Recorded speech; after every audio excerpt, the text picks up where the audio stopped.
وہ سستی سے کھڑے ہوتے ہیں، یعنی رغبت سے نہیں آتے۔ کاش کہ معلوم ہو جائے بندے کو کہ وہ نماز کے ذریعے کتنی عظیم بارگاہ میں کھڑا ہوتا ہے، تو وہ نماز کو بھاری نہیں سمجھے گا، نماز کو اپنے اوپر بوجھ نہیں سمجھے گا۔ اس لیے اللہ تبارک و تعالیٰ نے قرآن مجید میں ارشاد فرمایا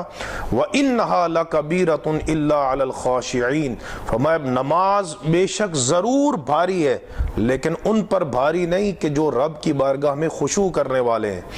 عاجزی کرنے والے ہیں۔ ان کے لیے نماز تو اللہ کی بہت بڑی نعمت ہے، رحمت ہے کہ بندہ خاکی کو مالک الملک کی حضوری نصیب ہو جاتی ہے۔ پھر فرمایا اقیموا الصلاۃ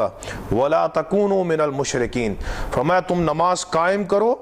اور شرک کرنے والوں میں سے نہ ہو جاؤ۔ کچھ علماء نے اس آیت کے ظاہر کو لے کر